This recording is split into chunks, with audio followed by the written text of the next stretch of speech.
एहतसाब अदालत इस्लामाबाद ने तोशाखाना केस में बानी पीटीआई और उनकी अहलिया को 14 साल कैद बामुशक्कत की सजा सुना दी। अदालत ने दोनों को 10 साल तक अवामी ओहदे के लिए नाअहल करार देते हुए मजमूई तौर पर 1 अरब 57 करोड़ रुपए जुर्माना भी आयद कर दिया।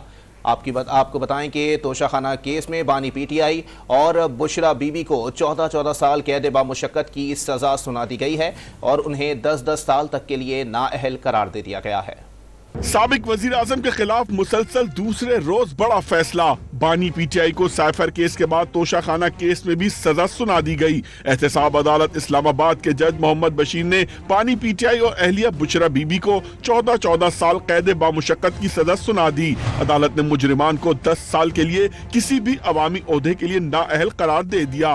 दोनों मुजरिमान पर 1 अरब 57 करोड़ रुपए से जायद जुर्माना भी आयद किया गया। अडियाला जेल में बानी पीटीआई को अदालत के रूबरू पेश किया गया, लेकिन बुशरा बीबी पेश ना हुई। समाअत के आगाज पर जज मोहम्मद बशीर ने बानी पीटीआई से इस्तफसार किया कि आपका 342 का बयान कहाँ है। बानी पीटीआई ने जवाब दिया कि बयान तैयार है और कमरे में है, वकील आएंगे तो उनको दिखाकर जमा करा दूंगा। जिस पर जज ने हुक्म दिया कि आप अपना बयान फौरी तौर पर जमा करा दें, अदालती वक्त जाया ना करें। जिस पर साबिक वजीर आजम ने मुकालमा किया कि आपको क्या जल्दी है, कल भी जल्दी में सजा सुना दी गई, मुझे तो सिर्फ हाजिरी के लिए बुलाया गया था। ये कहकर बानी पीटीआई कमरे अदालत से उठकर चले गए, जिसके बाद अदालत ने बानी पीटीआई और बुशरा बीबी की गैर हाजिरी में ही फैसला सुना दिया। गुज़िश्ता रोज जज की तबीयत नासाजी के बायस फैसला नहीं सुनाया जा सका था। इससे कबल वकीलों की जानिब से जिरा न करने पर अदालत ने मुजरिमान का हक जिरा खत्म कर दिया था।